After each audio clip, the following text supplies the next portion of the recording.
Me duele la garganta. Ay, Señor. Hola, muy buenas noches, queridos hermanos y amigos en Cristo. Estamos volviendo a la transmisión de los días miércoles, esperando que nos acompañe en este tiempo que hemos apartado para compartir la palabra de Dios desde casa. Nos puede encontrar en las redes sociales, en la página de Facebook, Sergio Hebel. Tengo dos páginas, una pública y la otra biográfica. Y también estamos en el canal de YouTube, también por el mismo nombre, Sergio Hebel, ¿no? Allí están todos estos videos, se suben y quedan ahí, así que los puede compartir, puede suscribirse también para recibirlos.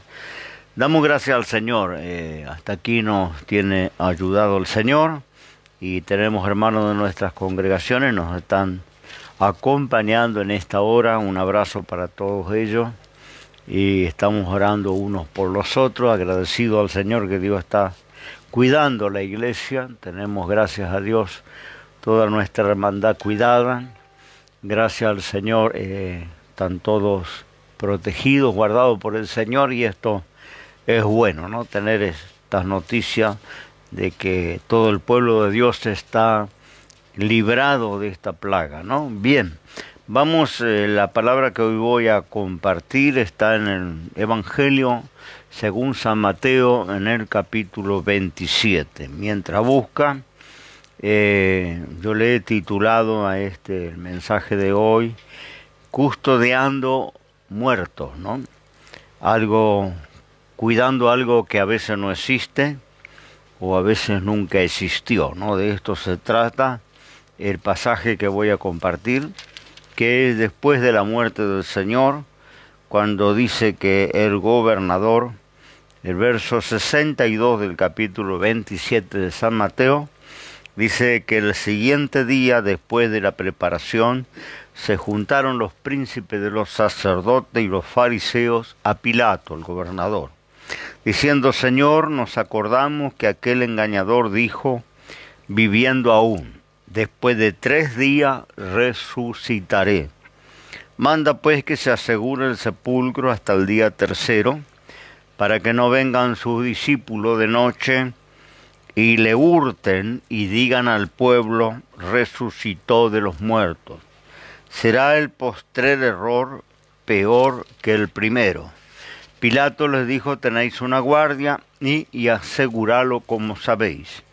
Yendo ellos, aseguraron el sepulcro, sellando la piedra con la guardia.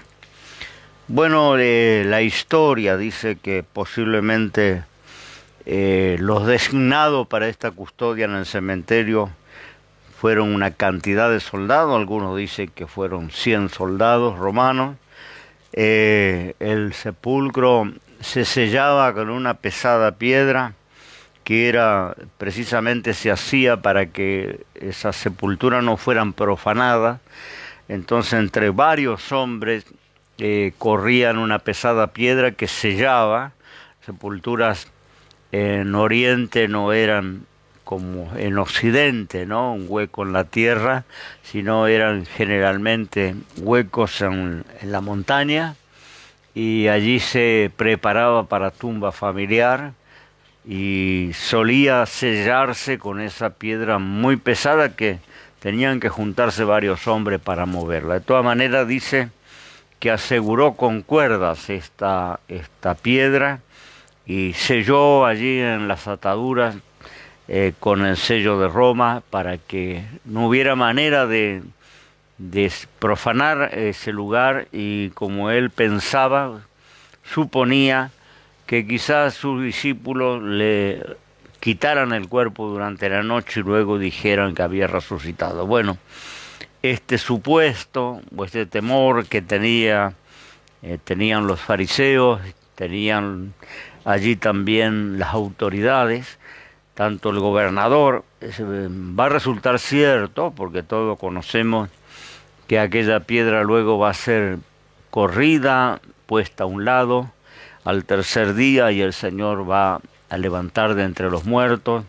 Aquellos guardias van a caer como muertos ante la presencia de un ángel, y el Señor se va a levantar, ¿no? Esto encontraron las mujeres el primer día de semana cuando subieron para presentar sus ofrendas, ¿no? En aquel cementerio. Encontraron aquella piedra de la puerta de la tumba que estaba hacia un lado, y había uno de estos seres celestiales sentados sobre la piedra, que les preguntó: ¿a quién buscáis? A Jesús de Nazaret. Ellas pensaban que era el cuidador del cementerio y dijeron: ¿dónde le habéis puesto? Y aquella criatura celestial les respondió: ¿por qué buscáis entre los muertos al que vive? No está aquí, ha resucitado, ¿no? Eso fue un mensaje conmocionante para aquellas mujeres que volvieron corriendo del cementerio a dar la noticia a los discípulos que se había cumplido lo que él había anunciado en su ministerio, ¿no?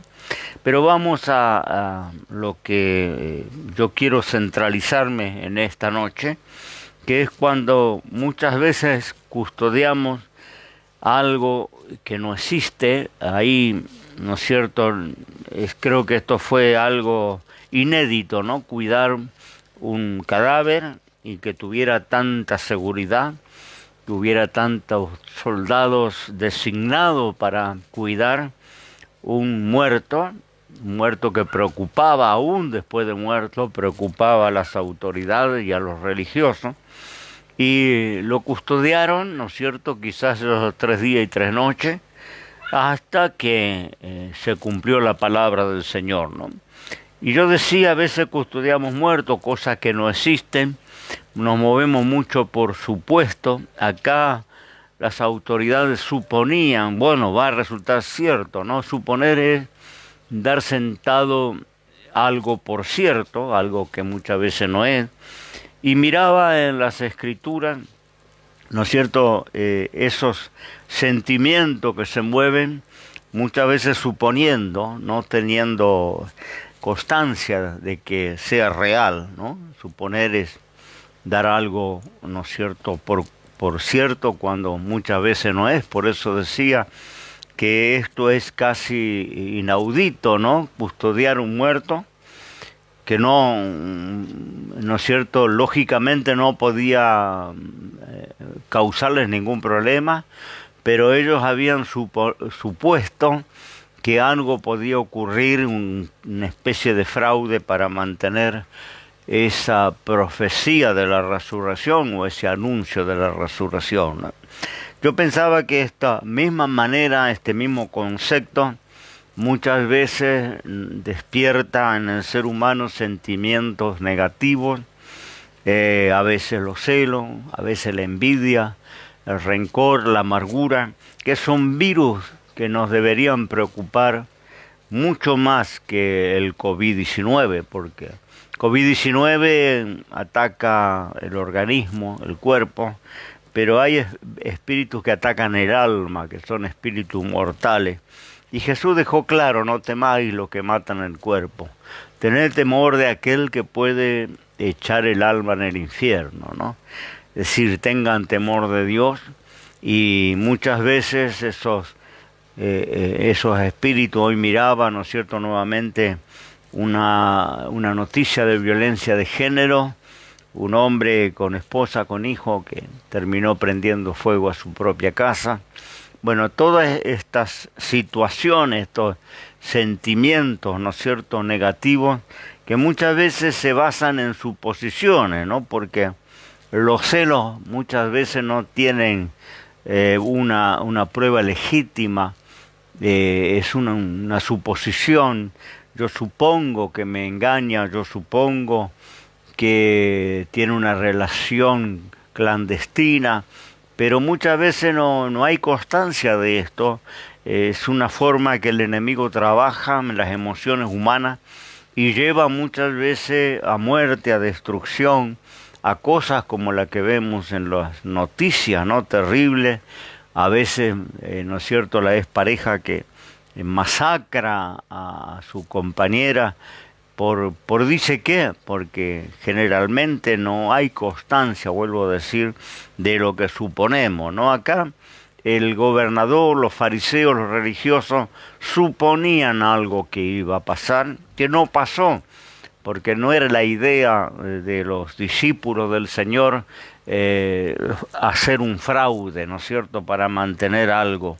Esto después iba a ser una realidad, pero hay muchas situaciones en la palabra de Dios de estas suposiciones, ¿no? Yo recordaba mientras estaba preparando esta palabra hoy a la tarde, cuando David comienza a destacarse como un soldado, ¿no?, ejemplar, y empieza a escalar en la carrera militar a las órdenes del rey Saúl, se convierte en el comandante de sus ejércitos y obtiene muchas victorias de muchas batallas.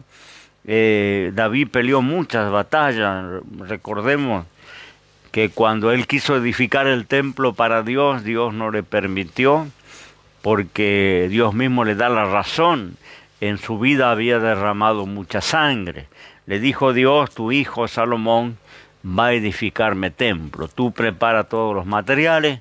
David hizo acopio de los materiales, pero no le fue permitido edificar el templo, ¿no? Lo hace su hijo. Pero voy a que él había peleado muchas batallas, había destacado, se movía con mucha prudencia, y dice la palabra en el primer libro de Samuel que Dios era con él en sus entradas y su salida. Termina convirtiéndose en el yerno del rey Saúl, de esposa con una de las hijas, pero cierto día, volviendo de una de esas incursiones con los enemigos, con una grande victoria, salieron a recibirle, ¿no? De ahí que muchas veces encontramos al pueblo de Israel celebrando con cánticos, con instrumentos musicales e incluso con danza. Es una ocasión parecida cuando David danzó, ¿no? Recuperaban el arca que había sido robada y celebraron con las mujeres de Israel y con los jóvenes una celebración nacional, ¿no? Que muchos, ¿no es cierto?, toman esos pasajes para aplicarlo a los dones espirituales ejercitados en la iglesia, y es donde entra, ¿no es cierto?, ese ejercicio de danzar, y muchas veces hasta las danzas convertirse en coreografías dirigidas y armadas y con escenografía también, ¿no? No tiene ningún fundamento la danza, la alabanza, los cánticos, la música. Era una celebración nacional que era propia a la cultura de los orientales, ¿no? Ellos celebraban las cosechas, celebraban cuando Dios mandaba lluvia para sus sembrados, celebraban cuando tenían una victoria, cuando asumía una autoridad, un rey, un sacerdote. Había varias celebraciones que el pueblo tenía como costumbre, ¿no? Y en esta victoria de David, dice Primera de Samuel, allá por el capítulo 18, que se arma una celebración nacional. Yo siempre pongo el ejemplo de nuestra guerra de las Malvinas con los ingleses, que por supuesto fuimos derrotados, y cuando nuestros soldados volvieron del sur, no hubo ningún movimiento, no hubo ninguna celebración, ningún recibimiento, porque volvían en la derrota. Pero supongo que allá en Inglaterra, que ellos obtuvieron la victoria, seguramente que sus soldados, cuando regresaron, hubo una fiesta nacional con las autoridades, con todo lo que significa celebrar esa victoria. Y así era en Oriente, celebraban las victorias y lo hacían a nivel nacional. En esa celebración, las jóvenes, las doncellas de Israel, componen, yo creo que así espontáneamente, un cántico que dice en 1 Samuel 18:7, que su letra decía más o menos así, una parte de los versos de ese cántico, de ese coro, decía: Saúl hirió a sus 1000 y David a sus 10.000. ¿No? Era solamente la letra de un cántico que cantaban las jóvenes, nada para preocuparse, pero esto trastornó a Saúl, que supuso cosas que nunca estuvieron, ¿no?, en la cabeza de David, en el corazón de David, ¿no? Supuso que David le podía conspirar, dice en ese pasaje, a este no le falta más que el reino, ¿no? Este en cualquier momento, ¿no es cierto?, se subleva y copa mi gobernación, copa mi reino, mi trono, ¿no? Este supuesto en el corazón de Saúl, que nunca estuvo, no encontramos un solo pasaje donde David dijera yo voy a sentar en el trono de Israel, yo voy a ser el futuro rey. Había mensaje que le había entregado el profeta Samuel, pero él nunca tuvo esa codicia. Él dijo, ¿quién soy yo? El más pequeño de mi casa, de mi gente. No soy capaz, no tengo capacidad para esa honra, ¿no?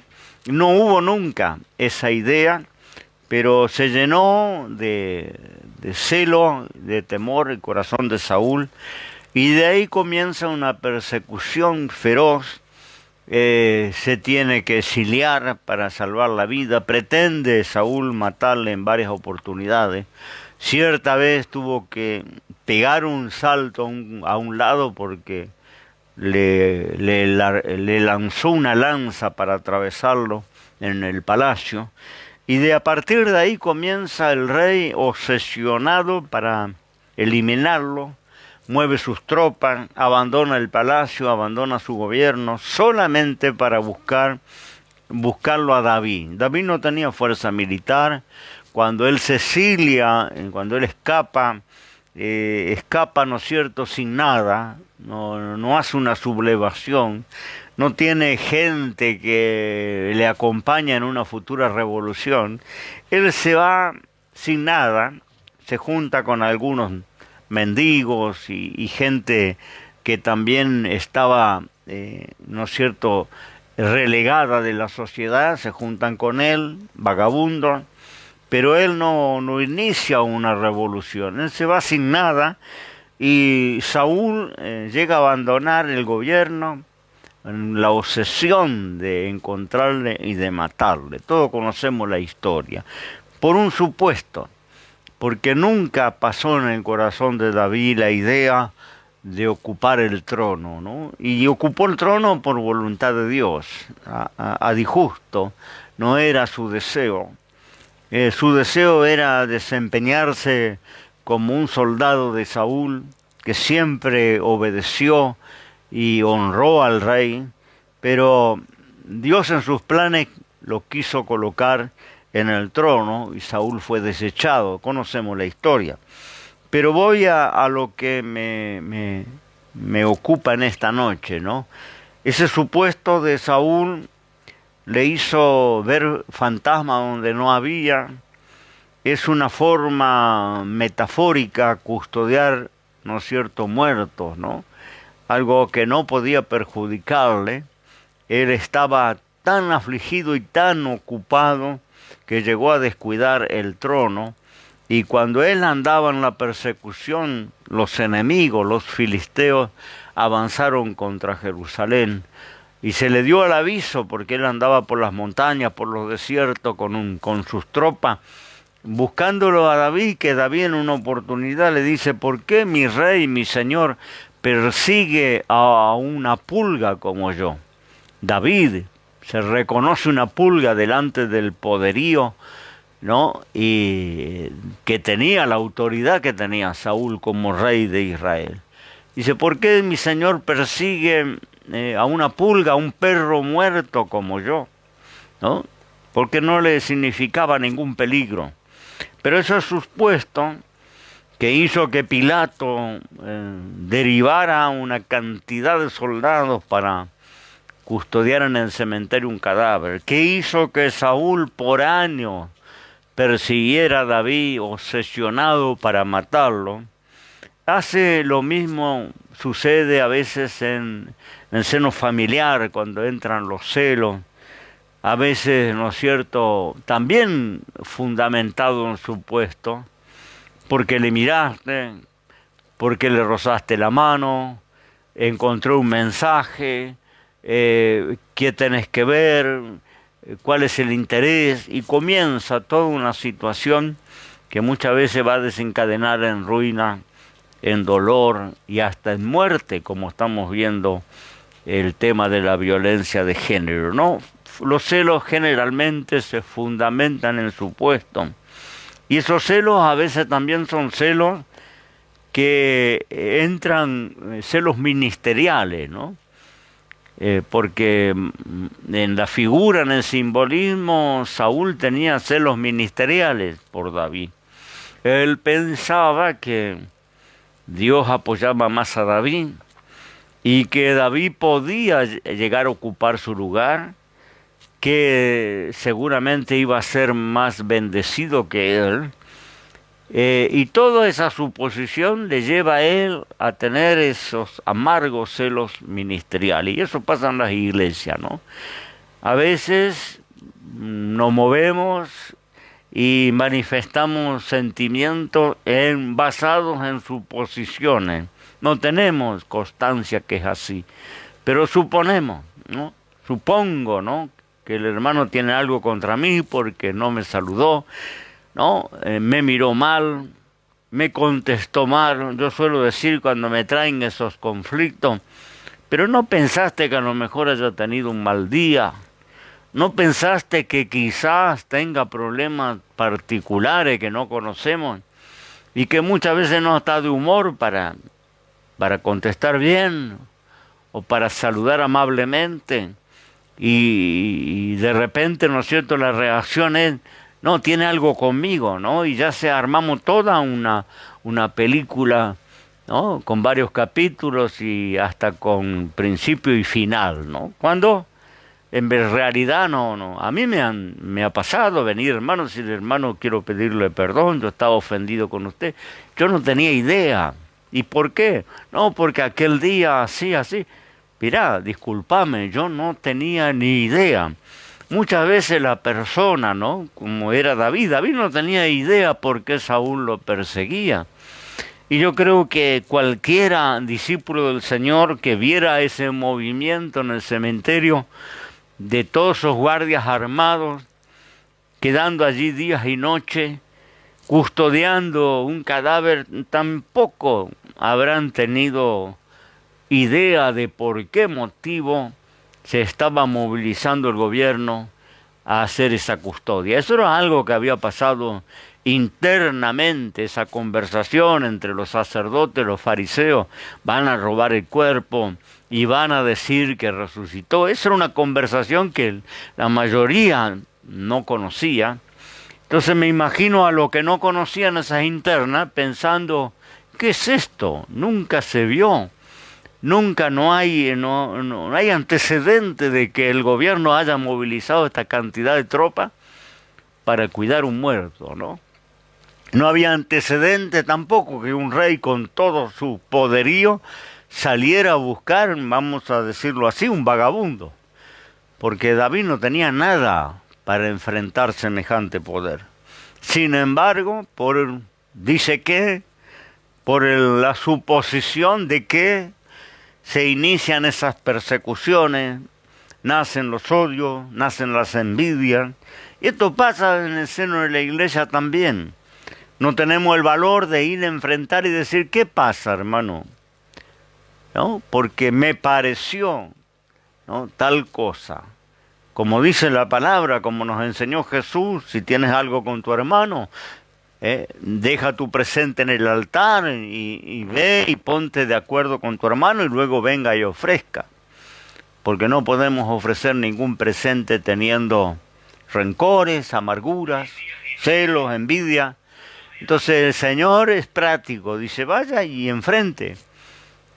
Tenemos que los cristianos acostumbrarnos a enfrentar las situaciones y a hablar. Yo siempre le digo a compañeros hermanos que están conmigo hace muchos años, cuando me entero de alguna situación, le digo, ¿por qué me tengo que enterar?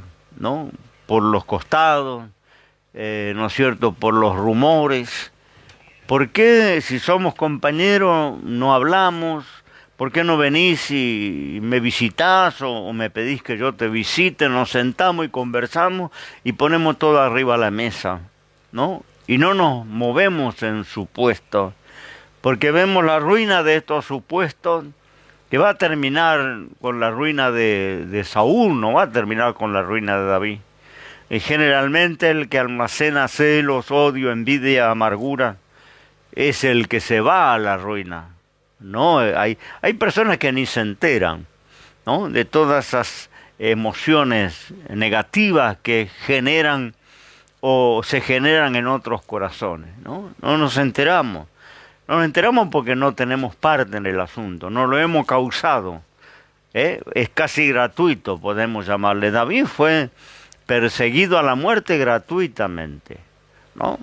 Como aquellos soldados tuvieron que custodiar a aquel muerto gratuitamente durante 3 días y 3 noches. No hubo ningún movimiento hasta la hora de la resurrección.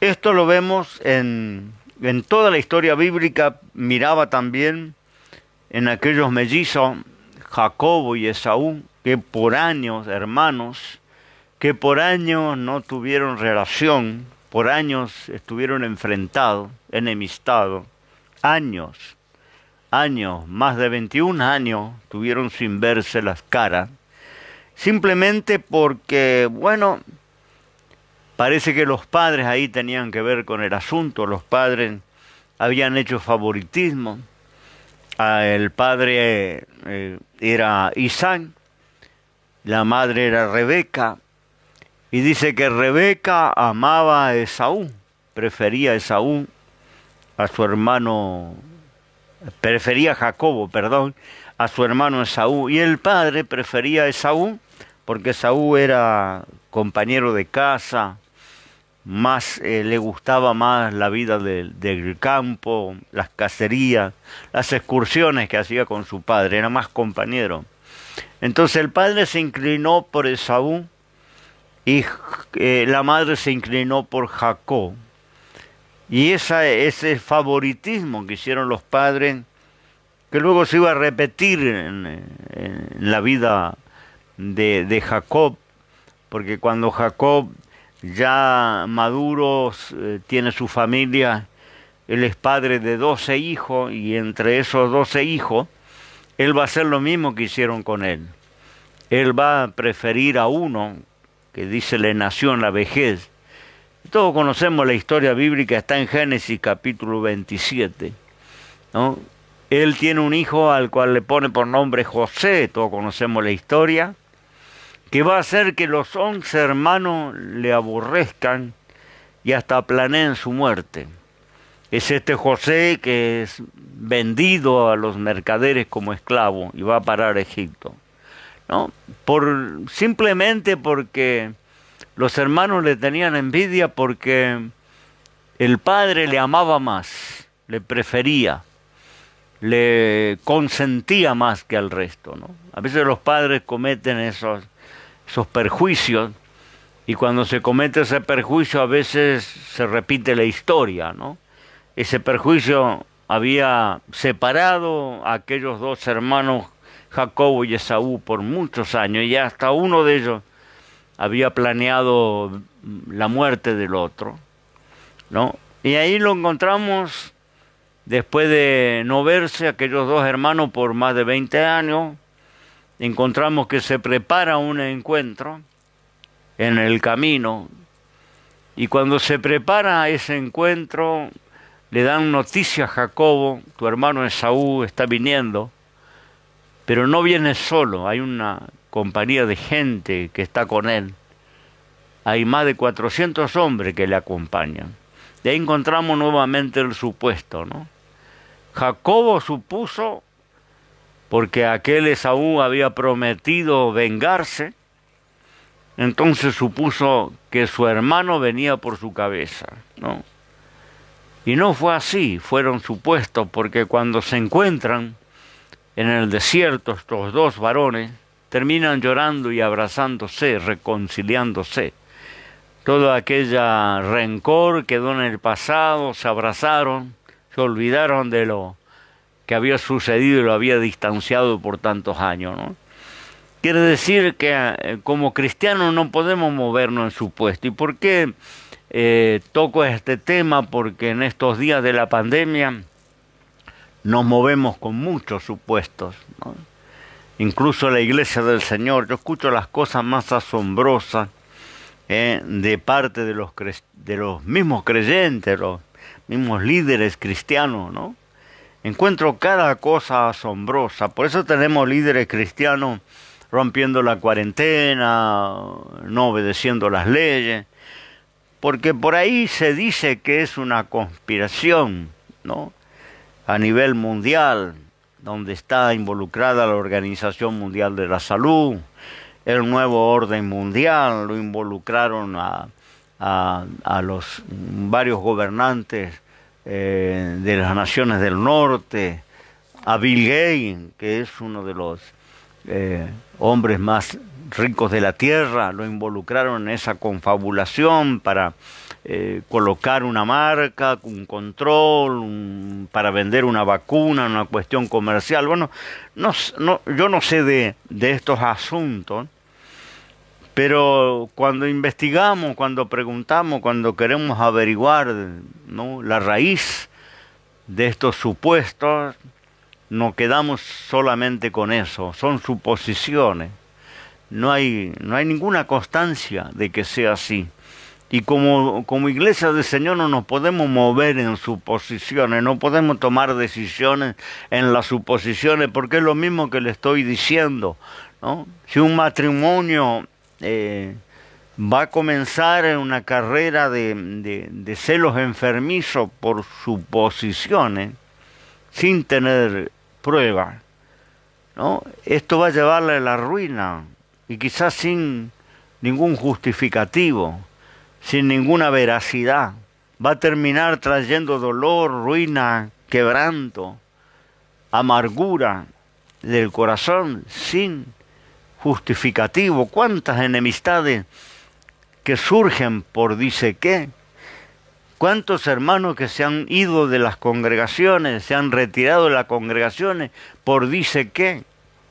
Porque no es cierto, el pastor no me visitó, porque el hermano me miró mal, porque predicó para mí tal cosa, porque, ¿no es cierto?, ese día que yo estuve, todo lo que dijo lo dijo por mí, ¿no? Y yo suelo decirle cuando me dan esos argumentos, digo, pero esto es muy ególatra, pensar que el pastor que tiene una congregación donde hay 200, 300, 500, 1000, dirija la predicación para un individuo, ¿no?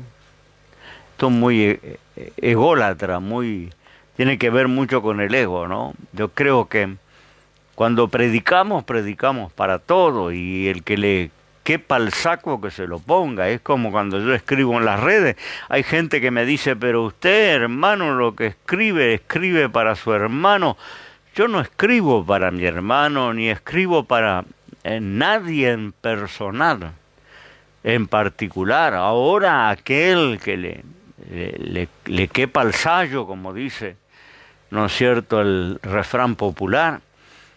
Pero uno escribe y uno vuelca lo que tiene en el corazón, o lo que ve que va a ser de bendición, o lo que va a ser necesario. Cuando uno predica, uno ora a Dios. Ahora que estoy compartiendo alguien puede decir, me está hablando a mí, porque Él sabe mi situación. Todo lo que dice, lo dice para mí, y surge una enemistad y una amargura, y muchas veces se retiran, terminan las relaciones, ¿no?, por un supuesto, porque no tiene ninguna constancia de que sea así, ¿no? Supone, me dijo tal cosa, o está persiguiéndome, ¿no?, porque lo que dice o lo que escribe lo dice para mí. Vuelvo a decir, esto es un poco ¿no es cierto?, un pecado de idolatría, pensar que eres el ombligo del mundo, que eres el sol de la galaxia. Y no es así, hay mucha gente. Ahora mismo hay mucha gente que está escuchando, que me está acompañando a través de esta transmisión. Y cuando me siento a escribir en las redes sociales, yo tengo miles de seguidores y sé que hay mucha gente, incluso que no conozco, que le está haciendo de bendición lo que escribo. No me enfoco en una persona, porque no sería siervo de Dios si lo hiciera, ¿no? Creo que un siervo de Dios, cuando toma una plataforma para personalizar un mensaje, está quebrando su llamamiento, no está siendo fiel a su llamado, porque no podemos ocupar nunca una plataforma para personalizar algo, ¿no es cierto?, tomarlo personal. Yo creo que es así, pero muchas veces en esas suposiciones vemos que, ¿no es cierto?, David podía haber sido un excelente compañero de Saúl y haber conquistado para Israel muchas victorias, haber librado muchas batallas, pero tuvo que huir para salvar su vida y exiliarse por muchos años, simplemente porque el rey supuso, cualquier día se va a sentar en mi trono. Me va a iniciar una revolución, una revuelta. Y a veces pasa eso en la iglesia, ¿no? Pensamos, bueno, puede ocupar mi lugar porque vemos que quizás Dios lo usa, quizás Dios los bendice, ¿no? La bendición que dice que la palabra en Génesis dice que aborreció, el texto de Génesis 27:41, aborreció Esaú a Jacobo. ¿Cuál fue el motivo? No es que se habían peleado, no es que habían tenido discusiones, le aborreció por la bendición que el Padre le había dado, por la bendición con el cual el Padre le bendijo. Cuando el padre, ya viejo, Isaac, bendice a Jacob, Esaú se llena de odio, deseo de venganza, resentimiento. La palabra aborrecer, una palabra bastante extrema, bastante dura. Y eran hermanos de sangre, mellizos. Estuvieron juntos en la misma matriz de la madre. Nació uno tomado del talón del otro, dice la Escritura. Pero ahora estos dos hermanos se iban a enemistar por décadas, simplemente porque uno vio que el otro era más bendecido del Padre. ¿Y cuántas veces sucede en la iglesia cuando Dios usa a alguien un poco más que yo? Cuando Dios bendice o favorece a alguien más que a mí, ¿no? Entra esa envidia, porque la envidia a veces pensamos que es por los bienes, porque tiene un carro nuevo, porque tiene una casa bonita, gana mejor sueldo que yo. La envidia puede ser por varias situaciones. A veces se puede envidiar la familia que el otro tiene, la esposa, los hijos. A veces se puede envidiar los dones. A veces se puede envidiar la bendición que recibe de parte de Dios, que no nos explicamos. Y nos parece que es una injusticia porque Dios le bendice más que a mí.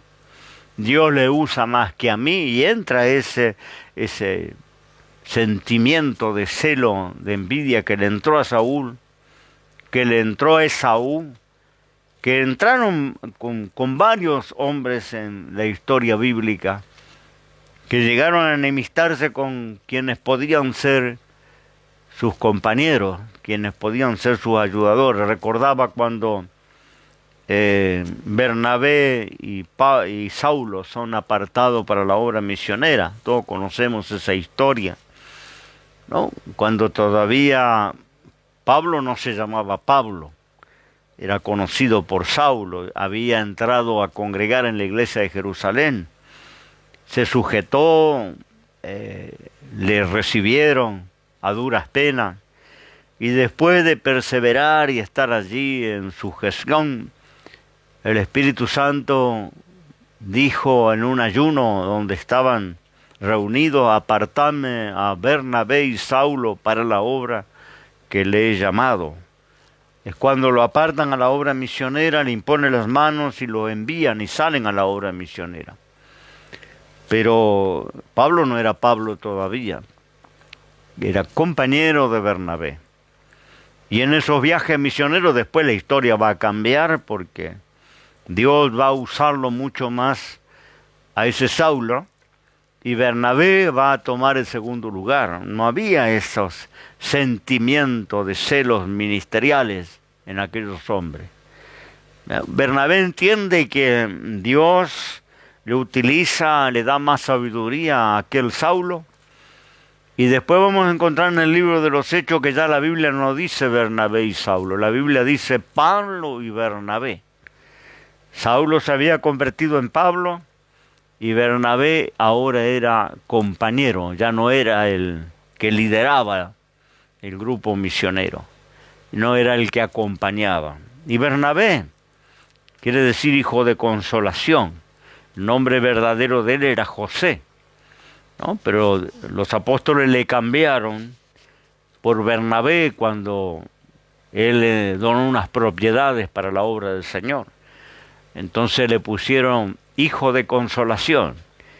Y hace honor a ese nombre porque era un hombre que amaba la obra de Dios, que tenía pasión por la obra de Dios. Y que no le importaba, ¿no? No figurar, no aparecer. Importaba que la obra de Dios prosperara, fuera adelante. Y gloria a Dios si Dios le usa más a este Pablo, ¿no? Yo le voy a acompañar. Pero en los viajes misioneros, este Bernabé invita a un sobrino que se llamaba Marco a que les acompañe en la obra misionera. Y les acompaña un trecho del camino y en alguna parte este Marco se acobarda y les abandona, vuelve a la casa. Y cuando Marco les abandona, se inicia allí una discusión, un conflicto entre aquellos dos hombres de Dios, entre Pablo y Bernabé. Tal el punto que Bernabé quiere volver a llevarlo a Marco, quizá para que aprenda, quizá para que tome experiencia, y Pablo se enoja con Bernabé. Terminan separados, porque Pablo no estaba de acuerdo que ese Marco, que se había mostrado cobarde en un viaje y había regresado y los había abandonado, que ahora viniera en otros viajes que tenían planeado.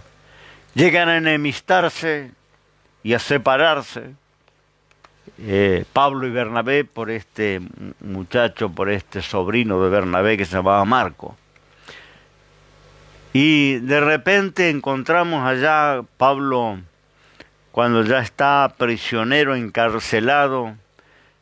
En la segunda carta a Timoteo, vamos a encontrar un pasaje muy interesante, donde Pablo dice: traedme a Marco, que me es útil para el ministerio, ¿no? Aquel que Pablo había rechazado en una altura de su vida, ahora lo consideraba útil y lo mandaba a llamar. Quizás el tiempo había madurado a Marcos, quizás Marco había aprendido la lección, quizás Marcos se haya reconocido, no sabemos, la Biblia no dice, pero sí vemos la actitud de Pablo, ¿no? De ceder, de comprender y de decir: ahora, en este preciso momento, este muchacho me hace falta, ¿no? Mándamelo. No sé qué voy con esto, que vuelvo a decir, a veces los celos, las envidias, las suposiciones provocan esa enemistad en el pueblo de Dios, provoca enemistad entre los líderes de Dios. Yo soy un hombre, y los que me conocen pueden decir que es así. Cuando tengo un conflicto, sea el pastor más importante de la ciudad, yo procuro encontrarme. A veces he viajado para verle, para pedirle una entrevista, pedirle una reunión y decirle lo que no me gustó. De frente, sentarnos con una taza de café en una oficina, en algún lugar, y decirle lo que yo entendí que no estaba bien, hablarlo, ponerlo sobre la mesa, y eso me da tranquilidad cuando voy a la cama. Puedo dormir en paz, porque no guardo en el corazón ningún supuesto, porque los supuestos crecen, se magnifican, porque el diablo le encanta que supongamos, ¿no? Y nosotros tenemos que movernos en la verdad. Conoceréis la verdad y la verdad os hará libre. Vaya a la verdad, enfrente. Cuando usted tenga un disgusto, tenga algo que no le gustó, enfrente. Ore a Dios, que Dios le dé valor, coraje. Y vaya a ver a su hermano como manda la palabra. Y estando él y usted solo, ¿no? Porque ese es el primer paso que nos enseña Jesús. Estando él y tú solo, habla con tu hermano. Si se reconoce, le ganaste. Después hay otros pasos más adelante a seguir. Pero el primer paso, el primero, el que no podemos saltear el primero. No puede haber segundo y tercer paso si no vamos por el primero, que es hablar los dos solos, en privado, sin testigos, juntándonos y diciéndonos, mirá, yo me supuse. Estos días le decía a un querido amigo pastor, hermano, ¿qué pasó? ¿Por qué dejaste de hablarme? ¿Por qué dejaste de verme? ¿Acaso sucedió, interpretaste algo mal, yo hice algo que te ofendió? Bueno, me dijo, no, la causa era otra. Pero esa es la manera, ¿no es cierto?, de enfrentar y no en la suposición de iniciar una persecución que va a terminar en la ruina del que persigue, no del perseguido. Va a terminar en la ruina del que almacenó rencor y resentimiento y celos y envidia. Ese es el que va al quebranto. No el que persigue, porque a veces el que persigue es una víctima que ni sabe qué causó ese aborrecimiento. A veces ni sabemos qué causó ese aborrecimiento y nos ponemos a pensar y decimos, pero ¿será tan grave lo que yo hice? ¿Será tan grave mi ofensa para que me aborrezca, me persiga, me odie, me corte la relación, no quiera verme? Hay hermanos que han estado en la congregación y si nos cruzamos en la calle, se van a la vereda enfrente, para no, o hacen que, me ha pasado con hermanos de subir un transporte público y hacen como que se duermen o que no ven o miran para otro lado, por el solo hecho de no tener que cruzar un saludo. Y a veces uno piensa, pero tanto daño le habré causado para esa actitud. No, estos son los supuestos que no tiene que existir en el pueblo de Dios. El pueblo de Dios tiene que ir de frente con la verdad y hablar y sacar del corazón todo lo que sienta y ponerlo enfrente de la otra persona y decir, mira, yo no sé, no me saludaste, me miraste mal, me contestaste mal, ¿qué pasó? Tenías un mal día, a lo mejor se arregla cuando la otra persona dice, mira, discúlpame, tuve un mal día, estaba malhumorado, no dormí anoche, y se arregla, y no genera todo ¿no es cierto?, un conflicto que va creciendo y que termina en ruina o en muerte, como la historia de Saúl. No como aquellos guardias en el cementerio cuidando un muerto. Iban a terminar todos tumbados, porque la gloria de Dios iba a resplandecer en ese cementerio cuando el Señor se levantó de entre los muertos y iban a terminar, su guardia iba a terminar en el suelo, todos desvanecidos, cuando el Señor se levanta de la tumba, ¿no? Y ese es el final de aquellos que custodian muertos, ¿no? Y hay muchos esposos en esta cuarentena custodiando muertos, muchas esposas custodiando muertos, muchos jóvenes, suponiendo, ¿no? Hay jóvenes que se van de la casa porque suponen, mi mamá no me quiere, mi papá no me da valor, no me da importancia, ¿no? Como pasó con los dos hermanos mellizos, ¿no? Papá le quiere más a él. No, él es el preferido de mamá. Ahora yo vi porque papá le bendijo. Y la bendición que le dio no es la que me dio a mí. Y eso va a llevar que dos hermanos que tendrían que haber estado juntos y haber logrado muchas cosas juntos estuvieran enemistados y separados por varias décadas, ¿no? Y con imaginación, mi hermano me va a matar. Cuando se encuentran no hubo muerte, no hubo venganza, no hubo agresión. Se abrazaron y lloraron y se reconciliaron, ¿no? Entonces yo creo que tenemos que movernos en la verdad y dejar un poco la imaginación. Y si la imaginación nos juega una mala pasada, como hijo de Dios, yo lo hago, pida que Dios le muestre. Ese me escriben algunas mujeres y dice, encontré unos mensajes en el celular, yo creo que mi marido me engaña. Le digo, mira, si sos una hija de Dios, orá y el Señor va a traer a luz, porque no hay nada encubierto que no venga a luz. Pero no puedes tomar decisiones por un dice qué. Orá al Señor y después de un tiempo me vuelven a escribir, usted sabe, Dios trajo a luz y Él me confesó. Y ahora yo tengo la seguridad porque sé. Bueno, ahí recién toma la actitud que debas tomar.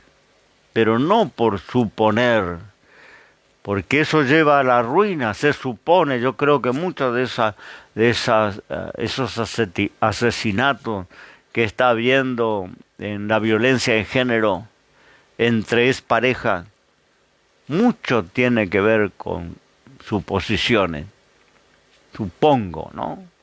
O me dijeron, o escuché, o me parece. No es la manera de movernos, menos los cristianos, y menos los que lideramos el pueblo del Señor. Entre siervos del Señor, si tenemos algún acá en Argentina se dice entripado, algo que no digerimos, algo a que no nos baja, tenemos que tener el valor de hablarlo, nunca usar la plataforma, nunca utilizar un mensaje, porque hay algunos que manipulan de esa manera con un mensaje, ¿no? Porque no se animan a poner la cara. El creyente tiene que poner la cara, tiene que poner su frente como pedernal, como le fue dicho a Ezequiel, coloca tu frente como pedernal porque vas a ir a un pueblo rebelde y no te van a recibir. Pero tú le hablarás de mi parte y te reciban o no te reciban, sabrán que siempre hubo profeta en medio de ellos. Y Ezequiel tenía que ir no para que lo aplaudan, tenía que ir para que lo apedreen, para que lo escupan. No, y Dios le había advertido, no te van a recibir porque no me reciben a mí. Y coloca tu frente como piedra, como pedernal, como granito. Y a veces hay que colocar la frente, hay que colocar la cara como hijo de Dios. Que Dios te bendiga en esta noche, querido hermano y amigo. Gracias por estar del otro lado, gracias por acompañarnos, gracias por escuchar esta palabra. Espero que haya sido de bendición para tu vida, porque estamos en una situación de crisis y yo creo que tenemos que estar a cuenta. El Señor viene pronto, ¿no? Y no tenemos que albergar en el corazón, porque ¿qué va a pasar, ¿no? Si el Señor viniera esta noche y no hubieras arreglado, no hubieras sacado de tu corazón esos rencores, esas amarguras? ¿Qué podría pasar si el Señor se lleva a la iglesia? ¿No? Cuando el Señor mismo dice, ni siquiera ofrezca tu ofrenda, si te recuerdas que tienes algo con tu hermano, no ofrezca porque no va a ser acepta. Déjala ahí en el altar y vaya a hablar con tu hermano. Y luego venga y ofrezca. Entonces no te imagines que va a venir el Señor a buscar la iglesia y vos vas a volar con Él cuando tenés todos esos conflictos no resueltos. Cuando tenés todas esas suposiciones que muchas veces esos conflictos, el 50-60% no son reales. Porque tenemos un enemigo que magnifica, agranda, inflama, ¿no? Todos los pequeños roces que puede haber entre el pueblo cristiano. Hay un enemigo que se encarga de, como se dice el dicho popular, agregarle nafta al fuego. Porque le encanta cuando se prende fuego. Entonces, como iglesia del Señor, como un hombre de Dios, una mujer de Dios, no entres en ese juego perverso del infierno. Mantente alejado y saca del corazón lo que tenga que sacar y arregla lo que tenga que arreglar y enfrenta lo que tenga que enfrentar. Y vas a dormir tranquilo, sin aflicciones. Que Dios te bendiga. Haga una oración ahora, porque hay muchos que están recibiendo esta palabra y que les va a hacer medicina para sus corazones. Y es mi deseo que así lo sea. Oro por ti en esta noche. Padre, en el nombre de Jesús, hago una oración en esta noche.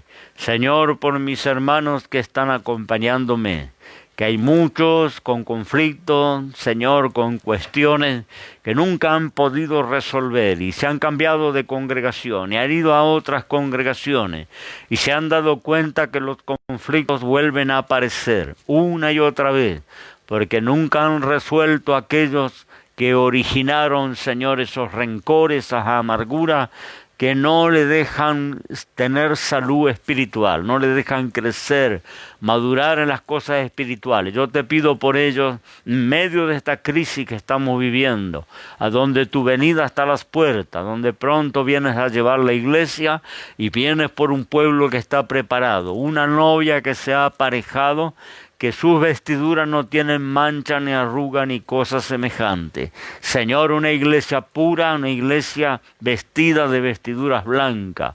Amado Señor, y eso habla de un corazón limpio, sin ninguna carga, ningún rencor, ningún resentimiento, ninguna amargura, ningún celo, ninguna envidia. Dios del cielo, porque lo que tú tienes para mí, no lo tienes para ninguno otro.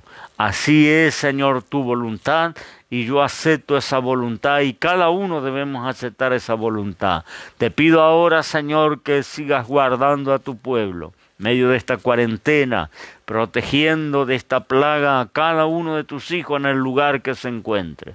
Sea, Señor, una villa, un pueblo o una gran ciudad, en la tierra que sea, en la nación que sea. Tú eres un Dios que no está limitado ni a tiempo ni a espacio. Ampara a tu pueblo, cúbrelos bajo tu sangre preciosa. En el nombre de Jesús, amén y amén. Que Dios te bendiga. Un abrazo, un cariño para todos los hermanos. Nos volvemos a encontrar, si Dios lo permite, el día sábado, 19:30 horas. Desde casa con la palabra del Señor. Que Dios te bendiga.